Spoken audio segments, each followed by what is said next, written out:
Today's lesson, how to draw a cartoon seaweed. Hey, it's John-Marc and welcome to today's lesson. We're going to be working on some seaweed today. I enjoy this type of stuff because it's primarily some of my projects I'm currently working on called my Friend Fish series. You might have heard me say from time to time, working on a kid series. So I have a lot of favorite elements in aquariums like rock seaweed, algae, corals, a whole bunch of other elements in there that I enjoy doing tremendously for my series. So I thought I'd take a little sidestep today and working on some seaweed. And this is a nice thing because it's an overlapping action and just flow feelings. So there's not a right and wrong when you're working on these little for the seaweed. It's more of a natural viewing right now, so what you feel comfortable with. So what I want you to really just feel comfortable is your stroke right now, and pay attention to how your lines are going down. And here's some little coral. What I'll play up with these here is I'm going to have some in the foreground and in a little background, and I'll shade them so it gives some little dimension so it doesn't look flat.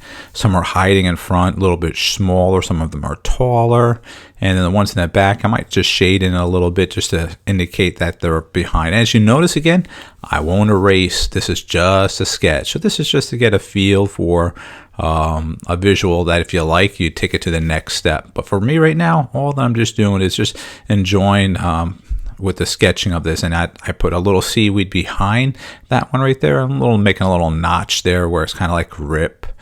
And just playing up with that. I'm going a little darker there. I'm making a little bit more of a control line now.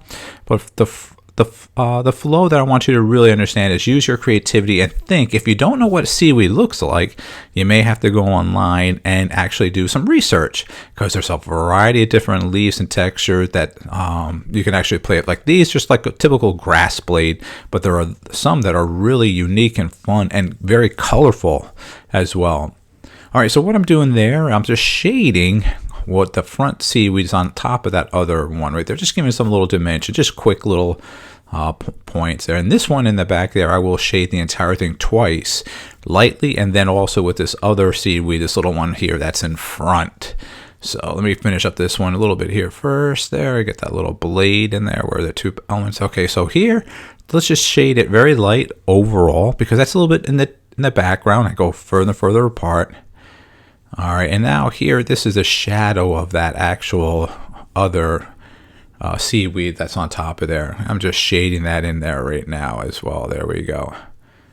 All right, that looks good there. And so I'm just going to be let's put another one in the back there. Yeah, let's add some more depth to it. You can add a ton of them in there, as much as you want to. And then let's add a little shadow on that one too, that little cutout.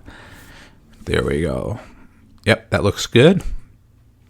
There's a background of where the actual base of the little aquarium was. Or hey, let's do some rocks now. Okay, here we go. So the rocks are fun. I love rocks.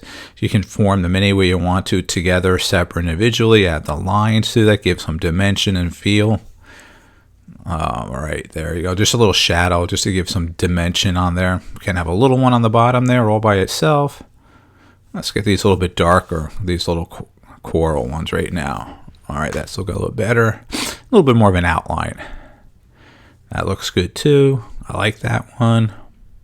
And a little shadow on those, because those are set back behind the actual ones in the foreground. All right, let's get those little hollow lines there. A little bit more there. Let's get a little bit deeper with the lines. Let's add some bubbles. So just like randomly add some bubbles floating around the water. And don't be ashamed or shy to overlap on the actual art, like on the corner of that little seaweed. So they don't have to be just all by itself and laying it out. Sometimes you want them touching, or two or three on top of each other, or actually on the element, in this case, the seaweed. All right, let's make those little stones a little bit darker. All right, I think we're done. Make sure we sign and date. And thanks for checking out this video, and I hope you have a great day. Take care.